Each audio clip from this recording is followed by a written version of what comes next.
Great evening, everybody. This is Jonathan Albin, and this is the Game Master's Soapbox. Today, we've got, as usual, our traditional list of uh, full spectrum conversation points, and of course, I'm going to be going through them one by one.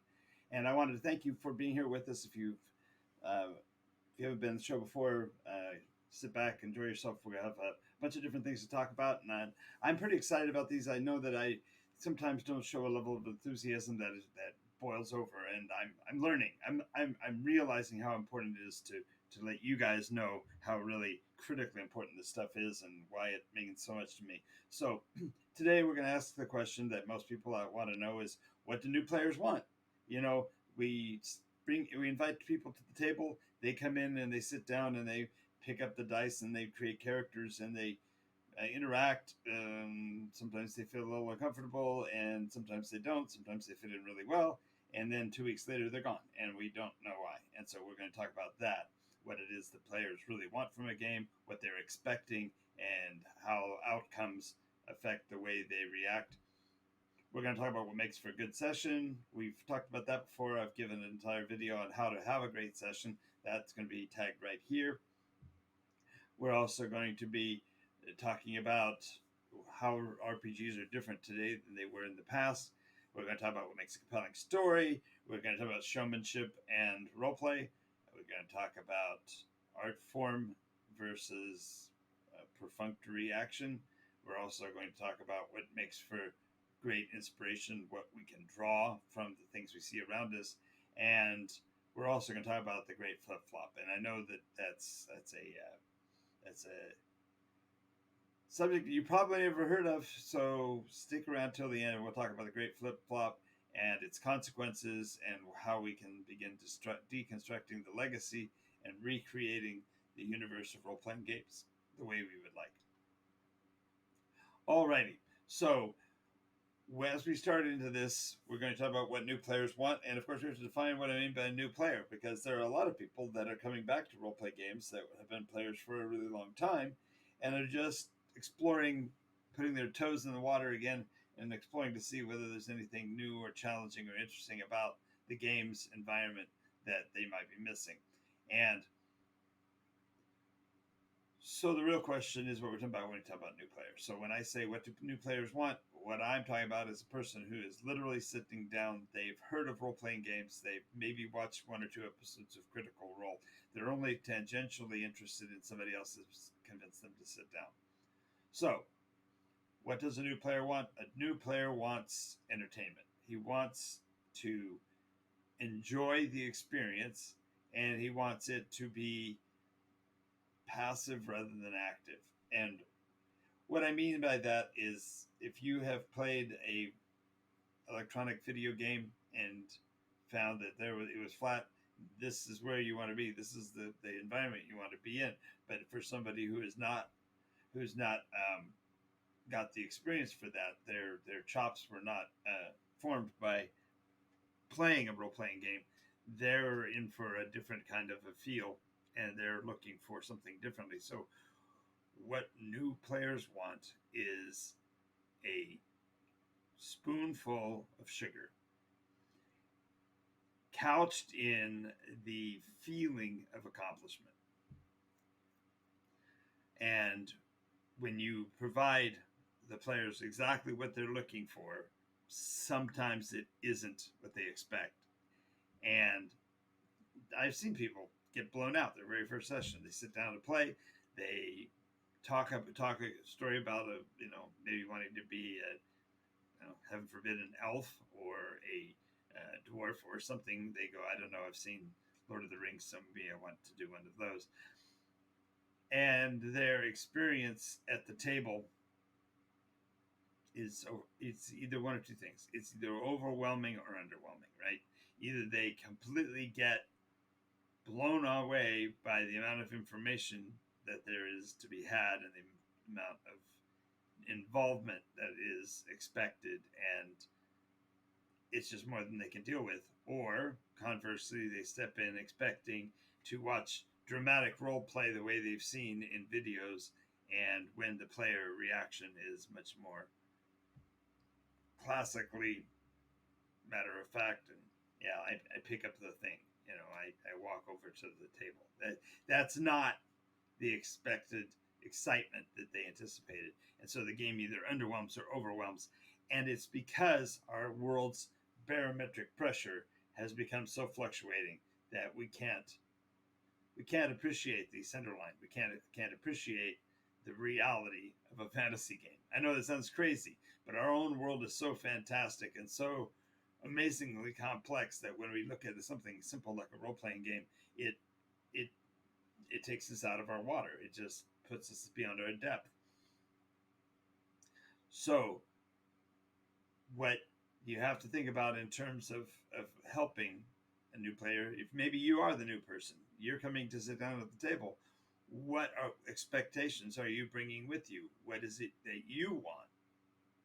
Because if you know what you want and can express it, others can accommodate and help to make that reality happen. I have a great time when I'm a game master for groups that have movie references and movie tropes that they want to play through, because I can actually cater the adventure specifically to the target they're looking for. Pardon me.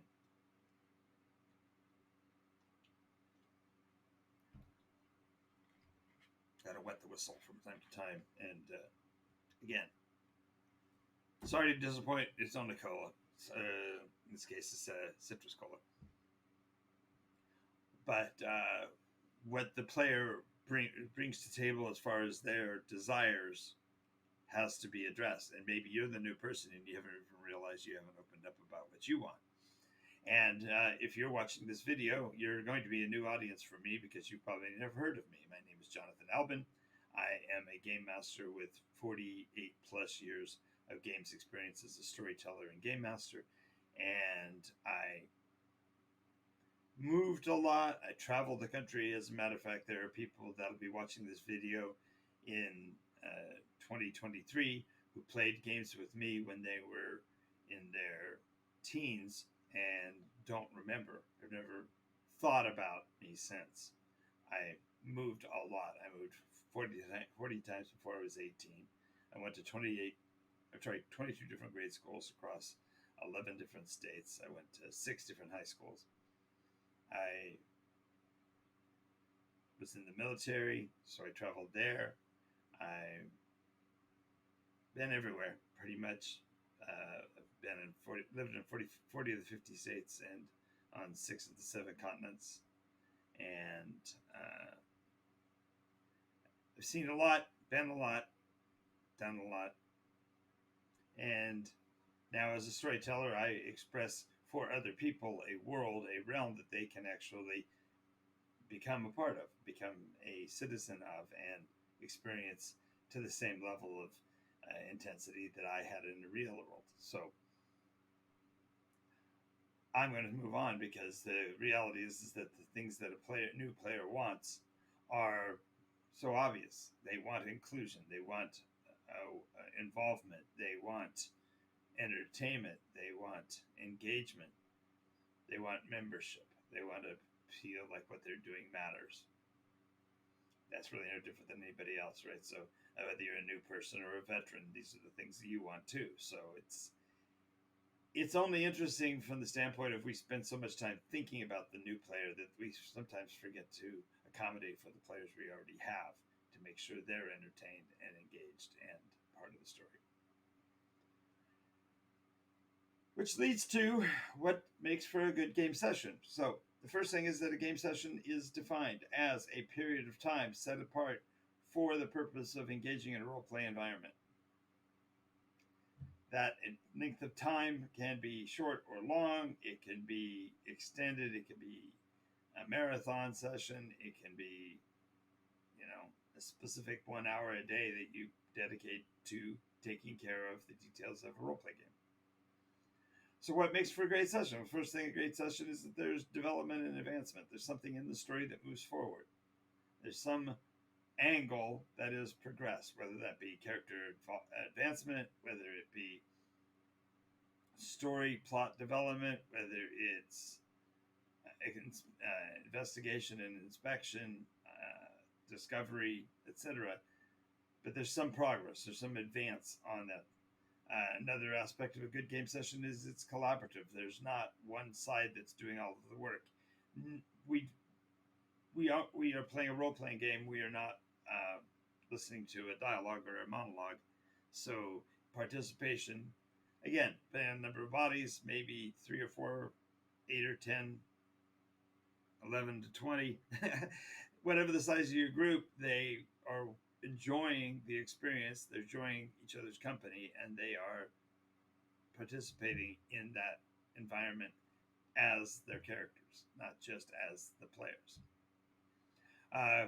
Another element of good game session is the concept of value. That somehow what they've done in that period of time advanced or enhanced their reality. Because if you go to a game session and you don't get to do anything or don't create an advancement on your individual storyline, there's going to be frustration. So a good game session accomplishes that for every person. When we talk about role play games, however, there is a major weather change, and I'm going to try to talk about it, and I'm going to talk towards it rather than actually nail it to the ground. There are reasons why the role play games of today are different from the role play games in the past, and the primary reason is that the purpose for role play games has changed dramatically. As a young kid, as a game master at 11 and a storyteller in my teenage years, the story that the game that I was playing was to draw my players into alternate personalities so they could explore parts of their human existence that they were not comfortable with doing in their regular world, or they were unable to because of social mores, or they were unable to because of physical constraints. There are many things that we do or did in that period of time to overcome challenges because we were mentally working through the processes of how we were going to become adults. So RPGs, therefore, were not, I'm not going to talk about what they weren't, I'm going to talk about what they were. Role-playing games were outlets for creativity into frameworks that were accepting of that creativity. You rolled the dice, you determined what the character was going to be based on the numbers that were rolled, and you played them. If you didn't like the die rolls, you rolled up a new character, but you didn't eliminate the one that you had created initially. It just simply was not being played by you. I had at the time probably 100 characters that had been built that I was thinking about playing, but as I built them, I was not happy with the way they went. And so those character personas, their personalities, such that I had developed as I was going through the number creation, as I was connecting with these numeric values, I set them aside, and eventually they became primary non-player characters and recurring characters in the campaigns that I run today. So the idea of creating a character specifically to be me in game was never a concept. It wasn't even thought about by anybody. It was, you roll out the numbers, decide what it is, and then you play the character. Pardon me for the just weirdness there. All right, so another element of the difference is that since the character creation process spawned a race and a personality, you played into the character. You didn't try to make the character respond to your ideology. You try to envision and engage in that personality. It's not dissimilar to the differences in character acting versus method acting in Hollywood productions, in motion pictures. The idea of how you approach the character determines the outcome of the character and the investiture in the character. If you are playing into a role, then you start to feel an affinity for what that person's plight is, what their kind of life would be like, and there's an empathy that forms. and that empathy is what gives us the ability to engage with others. I can't tell you when. I would project that it was probably when 3.0, when the third edition of Dungeons and Dragons formed, that this really weather changed. Because in the previous iteration, in the previous edition, first edition, Advanced Dungeons and Dragons second edition, in that period of time, the character as a rolled up set of numbers was still done as an external object. It was something that you made, and then you put it in front of yourself and played that character. And in that period, when it went from second edition to third edition, there was an awareness of online and electronic video games that had already started to infiltrate. And I know please hear me out. I know you're probably got an opinion. If you do, please put it in the chat, put it in the comment section. Maybe there is a difference here. Maybe there is a different kind of environment today that justifies it. But the reason why characters later were started being called toons was because there was a differentiation that was established that said, I'm playing in this role-playing game and I am represented by this. And that's a radical difference from, I have built this character and I'm going to become them. And you don't think about it too much. It's not much of a nuance, but it really, really is a big thing to say, what is an Eldrin? What is an elf? And what is it like to be an elf? What is it like to have a longevity of life that is 5 times the human span? That a affinity and association with nature is such that you can harmonize with and even speak languages of nature. These concepts are completely alien to role players today because they step in going, I'm a human being and I want my access to whatever the abilities of this person is, and I'm going to exploit that. And that exploitation is what leads us to where we are today with the idea of characters being wish fulfillment instead of imagination expansion. Again, I do this all the time. I have to apologize. I talk to one of my player associates, and he tells me all the time, Jonathan, you're going way too deep. You're way expanding over this. So let me just say it this way. Role-play games are different today because you, as the player, have brought to it a different heart than what it was originally created to accept. And when you have an artificial heart, it's going to play artificially. When you're not inserting yourself into something to try to understand it, and all you're doing is letting it become your extension, you are ham-handedly still being the person you've always been. So maybe I'm ranting now. Maybe I'm going to get responses. I did this far enough into the video that probably no one will ever see this because I don't have a monstrous following at this point. But when you come to the role play game with a personality that is outward forcing and outward pushing, there's no way for you to appreciate the enjoyment of understanding and having affinity with someone else. You just can't, because you are still you, and this is not going to change that. And wow, this video is probably going to get me in trouble. I'm going to probably have to pay for this one intellectually because somebody's going to respond to this, but maybe not. Again, it may be the way I've been going, it may be not, but okay. So let me notice this. The reason why RPGs are different now is because players are coming into it with a different attitude. Therefore, the next question becomes moot. What makes for a compelling story? I don't have an idea. I don't have a clue. I know that people come to play in the games that I play because their involvement is different. It's old school. It's diving deep. It's getting into what the story is from the base. They're digging in at the core of the story and becoming somebody else during that session so that they can experience the whole new world. And that makes the difference. And I'm really kind of glad I did this video, because this is, I'm being honest for the first time in a long time. What makes a compelling story? The compelling story is made up of somebody creating a compelling reason for people to change their minds.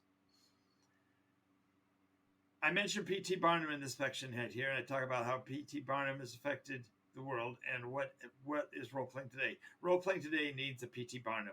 Maybe I'm him. Maybe I'm the sham. I'm the falsehood that proves the rule. But the reality is that there needs to be a level of showmanship and reciprocation that we don't see in role play games today.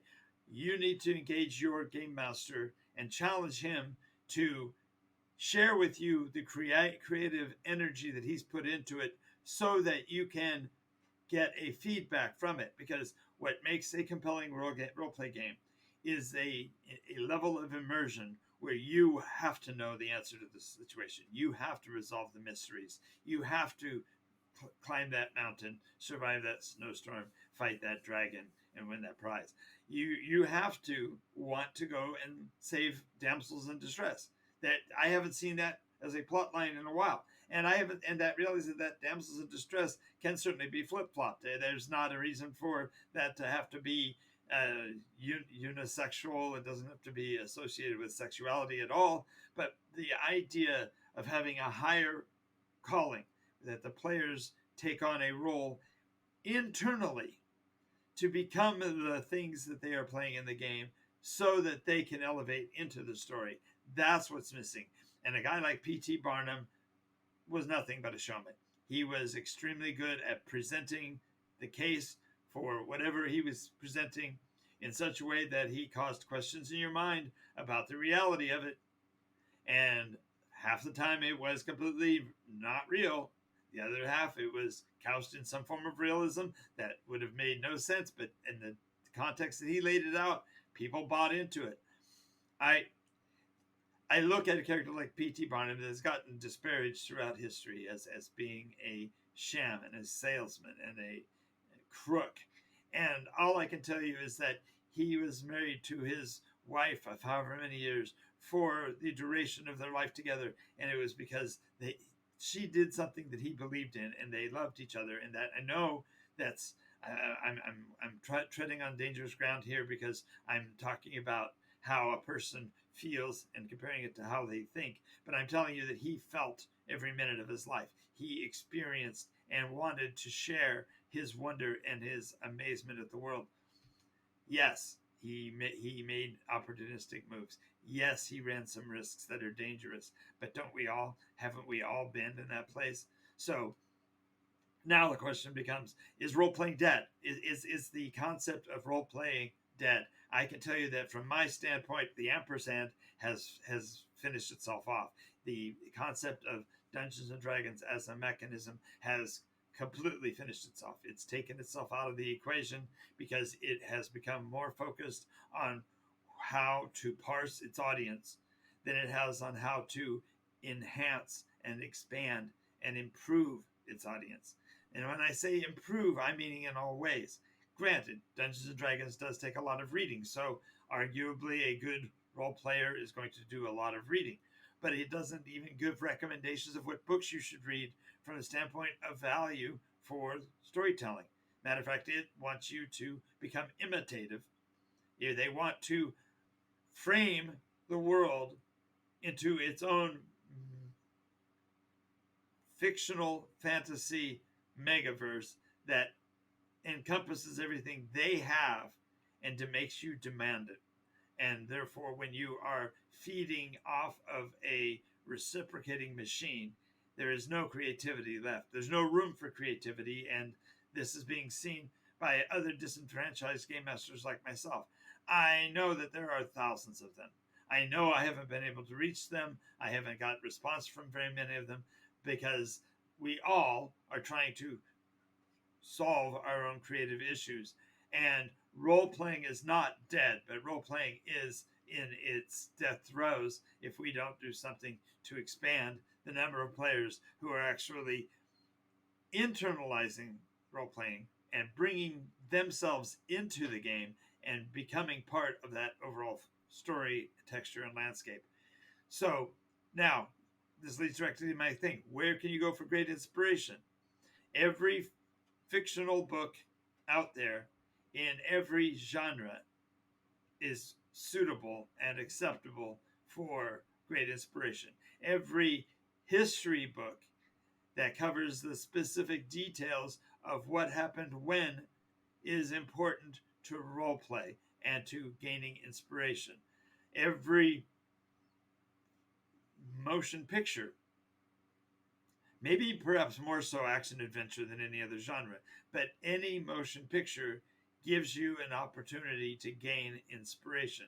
Inspiration is literally breathing in or lifting from within, bringing breathing in the concepts and internalizing and making them part of yours. And if a player wants to internalize great role play and wants to get better game sessions, then they have to become better characters. They need to understand what that means. It doesn't mean having better attributes. It doesn't mean having die rolls that make rolling to hit easier. It doesn't mean having a better weapon or a shinier stick or fancier armor. What makes for a great character is an arc of development where the character expands its interests, its valuation to its community, and its outreach. So now we're going to talk about the great flip-flop. And this great flip-flop is what I've been speaking of. This concept of switching from inspired character play to expired duplication play. We have gotten to the point where we look at a video game and we look for how to win. Throughout the years, there have been cheat books that are written that describe how to make it through a tough part of a video game and get you past the difficult parts. And part of that is a problem of the storyteller, because if they conveyed the information in a way that the player could understand, then the player would internalize and get what they needed to do next. But if they haven't done a good job of presenting the case, then they leave the story incomplete, and the players have to be told how to get past those difficult points. The consequence of a great flip-flop like this is that when you sit down to storytell and the players come to you with cardboard cutouts of their favorite movie character or their favorite anime character, they are not bringing their creativity to the table. They're bringing you somebody else's creativity and then wanting you to make that dance. And the consequence is that you end up with a game session that either feels contrived or it feels pressured, that is railroad, or it feels open-ended and disconnected, and that's railroad. And somewhere between those two is where the game actually exists. And we have to therefore try to recapture that which is essential to role play and put that into play. So that's when I talk about deconstructing the legacy. I realize I've got a friend of mine who has pointed out very clearly that this show is highbrow and aiming at an intellectual audience that may not exist yet.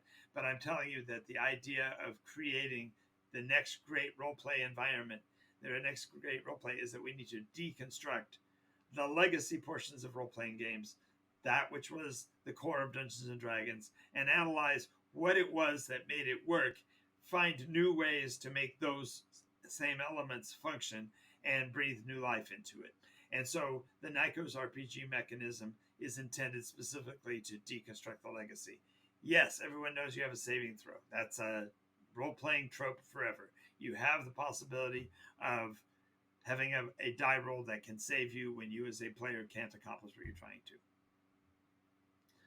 So you have those. They're called the base. Then you look at the alternatives and freedoms of what you want to be.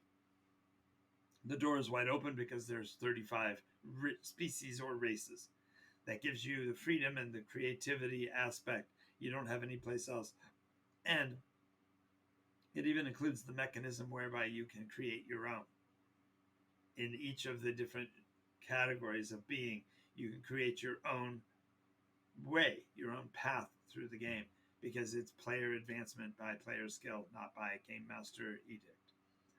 and we go to the place. And one thing we don't have in role play games is the concept of culture any longer. If you play an elf, there's no understanding of the difference between a wood elf or a high elf or a gray elf. They're just, which one gives me the better modifiers for what I want to play, coach? Which uniform do I put on? And it's the reverse of what it should be. It should be, oh, I want to explore that culture. I want to be in that kind of a world, and that's where the place comes in.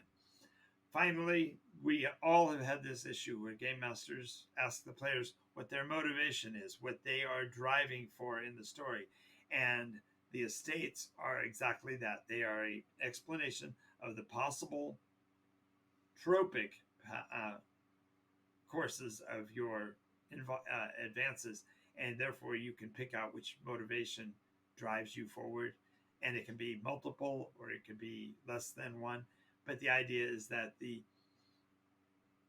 very concept of your estates drive forward the idea that the player character needs to have these.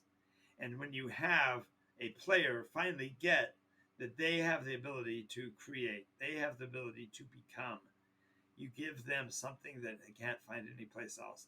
And this is where the legacy leads into our future. We need to be able to give role playing back to people and bring people back to role playing. So I know it was better than a 40-minute show, which is longer than my normal format.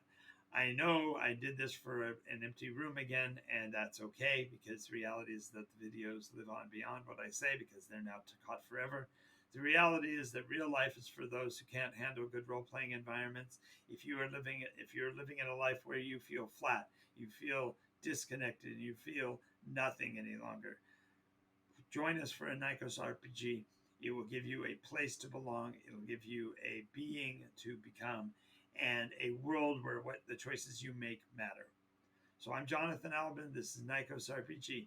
Thank you for watching. If you like what you're seeing, click the like and follow buttons. Do all the button stuff down below, because it really helps the channel to get out to other people. And if you didn't like the show, thank you for spending all this time with us. And I hope that there's something that I said that may change your mind. And I hope to see you in the next episode. Do remember we're on Mondays, at Mondays and Tuesdays at a game store live in Redlands, California. That's Board Game Paradise. So go to boardgameparadise.com and find out the schedule. Come and join us if you'd like. I would dearly love for there to be a day when the room fills up with people who are video files that go, oh, I'd like to meet that guy. That would be awesome. If you want to, please feel free. Mondays and Tuesdays, I'm at the store, 6 p.m. until 10. That's on Redlands Boulevard. That's on State Street in Redlands, California. I'm on live stream for these sessions at 9 p.m. I do Session 0 Chronicles, which is lore about the Dungeons and Dragons. About the NycosRPG world. Blah. That was Freudian. And then at 11 p.m. or so, we do NycosRPG's Game Masters Soapbox, which this is a part. And then I'm also doing another series on Saturdays called a world in around 80 days. So it's a pun off of Around the World in 80 days. But we are doing we're saying world creation with a very good friend of mine whose live stream handle is Abletop. So